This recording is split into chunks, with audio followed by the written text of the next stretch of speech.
Le Da Fresh Morning, c'est 104.5 tonnes de bonne humeur. Tous les matins sur Urban FM. La meilleure radio de la capitale. La meilleure radio de la capitale.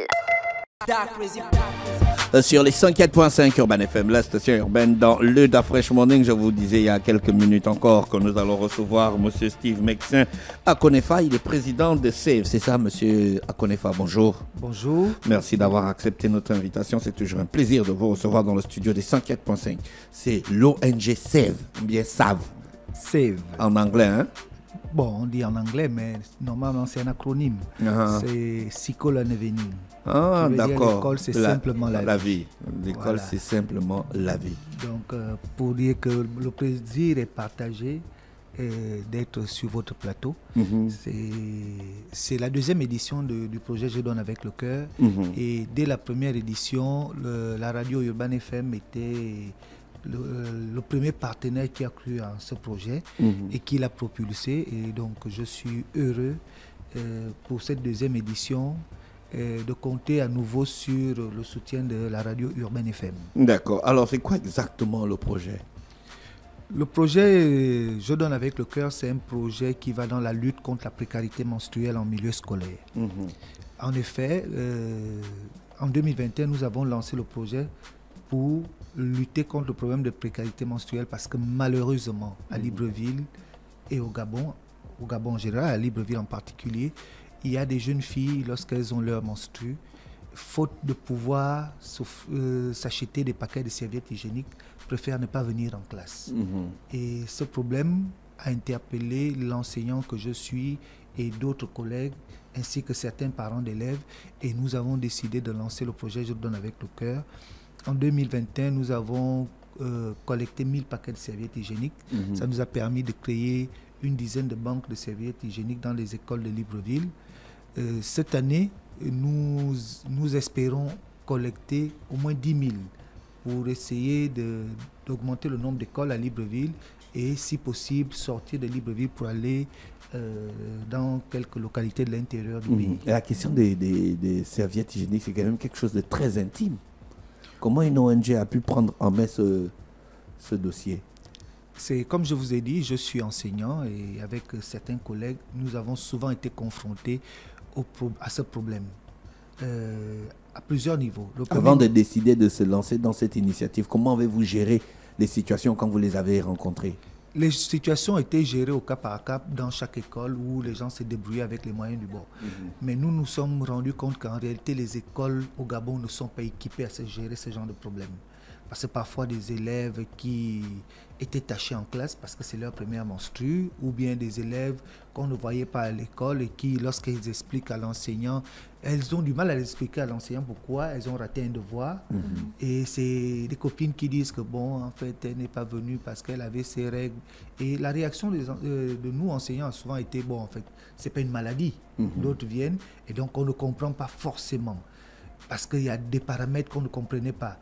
Le paramètre du fait que ces enfants ne peuvent pas s'offrir des serviettes hygiéniques et donc ont peur de se tacher et d'avoir honte devant leurs amis. Et un autre paramètre qui a été ajouté par notre partenaire sur ce projet, l'association Endofi Gabon, c'est celui de l'endométriose. Et parce que le projet Je donne avec le cœur, c'est aussi une campagne de sensibilisation sur l'endométriose, qui est souvent une maladie invalidante et qui se manifeste lors des menstrues. On a des règles extrêmement douloureuses qui font que les enfants ne peuvent pas venir à l'école. C'est l'occasion pour nous de sensibiliser aussi les enseignants en disant que lorsqu'un enfant vous dit par exemple que lors de ses menstrues, cet enfant ne peut pas se lever de son lit, ne peut pas bouger, c'est pas forcément parce que l'enfant veut paresser. Mais il y a un vrai problème. Et cette année, nous avons la chance de voir des associations de femmes qui se sont jointes à nous. Nous avons l'ONG FENSED, nous avons l'UCFEG, paroisse d'Akanda, l'UCFEG, l'Union des femmes de l'Église évangélique du Gabon, qui s'est aussi joint à nous.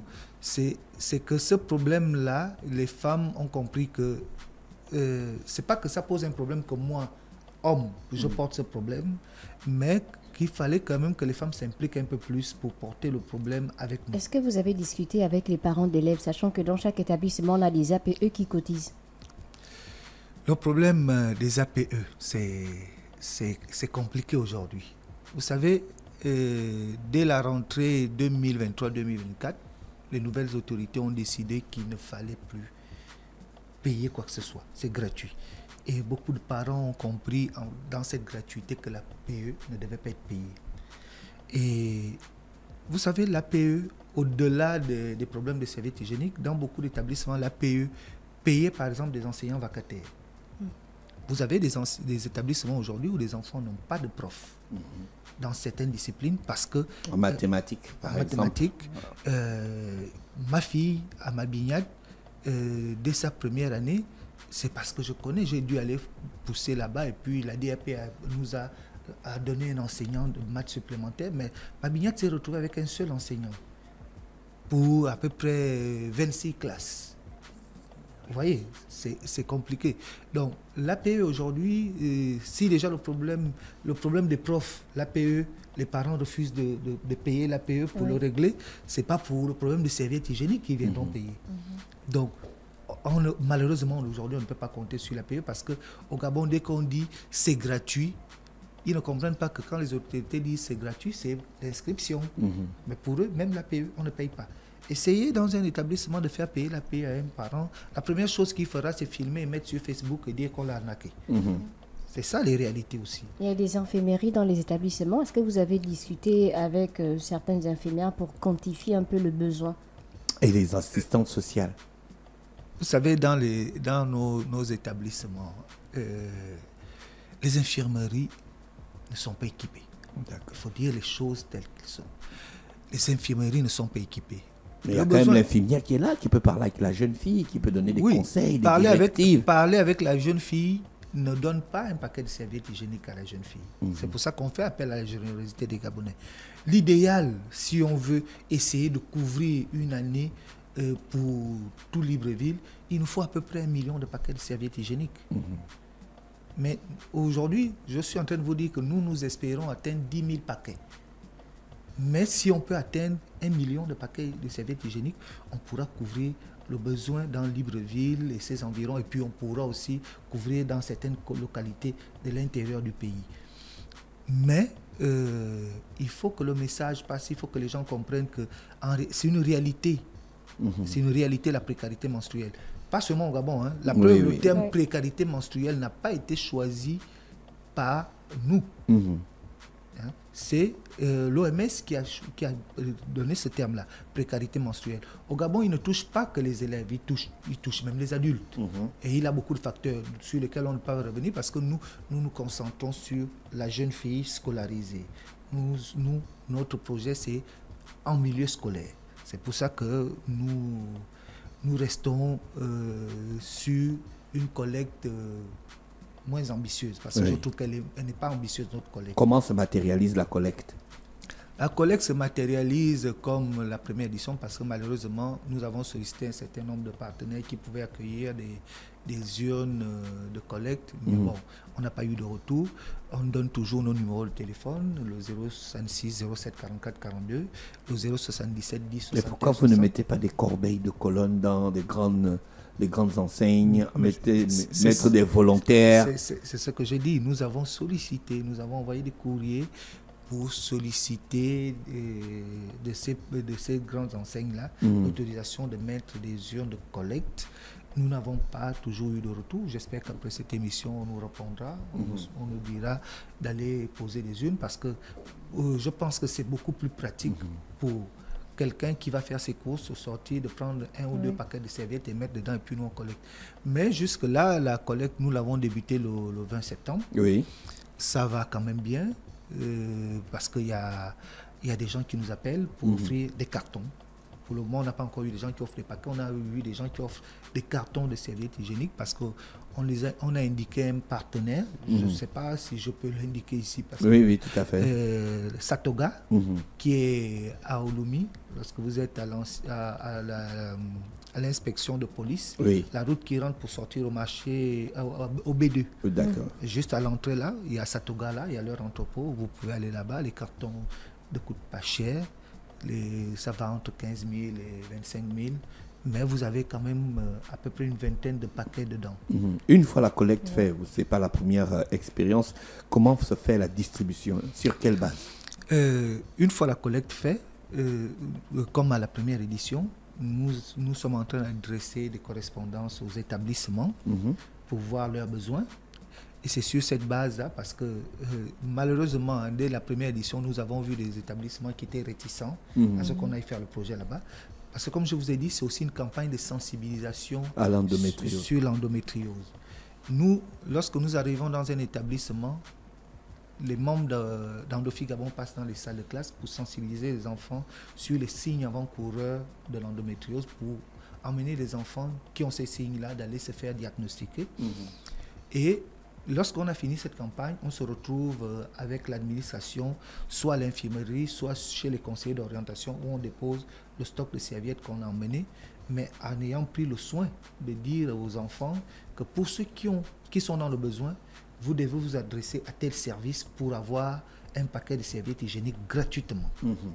Et donc, la première édition, comme je vous ai dit, on a créé une centaine de banques dans quelques établissements comme le Collège Messieurs, le CIS de Mélène, Bikele, Batavia. Oui.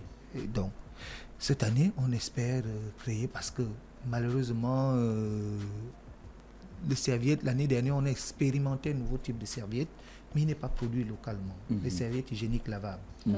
On l'a expérimenté avec l'UNESCO, mais comme ce n'est pas produit localement, on ne peut pas demander aux gens de les apporter. Mais comme je dis, si ceux qui écoutent votre émission en streaming, dans des pays où ça existe, peuvent nous faire parvenir des paquets de serviettes, il n'y a pas de souci. D'accord. Et le projet est disponible en province? Je vous ai dit, on le fait ici à Libreville. On espère collecter un maximum pour pouvoir aller en province. D'accord. Monsieur Steve Meksin Akonefa, qui est avec nous sur les 104.5 Urban FM, la station urbaine, président de l'ONG SAVE, donc Sikol Anevening. D'accord. L'école, c'est simplement la vie. L'école, c'est simplement la vie. La campagne se poursuit jusqu'au 10 novembre. Hein. Ça s'arrête le 10 novembre, la collecte. La campagne de collecte avant de démarrer la campagne de distribution. Voilà. Mais même au-delà du 10 novembre, si les gens ont des serviettes à donner, nous irons toujours prendre. Parce qu'on en aura toujours besoin. Un numéro 066 07 44 42, le 077 10 61 60. Disponibles, les numéros sont disponibles à tout moment. À tout moment. Les numéros là, on appelle pour dire quoi? Pour dire qu'on a un dépôt à faire. On a des serviettes qu'on veut donner et on se déplace pour aller les récupérer. On peut faire des dépôts aussi? Oui, les gens peuvent faire des dépôts. D'accord. Pour que vous-même vous achetez. Oui, comme ça on ira acheter et puis on leur enverra des images de ce à quoi servir leur argent. On a un partenaire par exemple qui a fait un chèque et on est allé acheter des serviettes avec. D'accord. On vous remercie d'avoir accepté notre invitation. On vous souhaite passer une bonne journée à l'écoute des programmes d'Urban FM. Merci.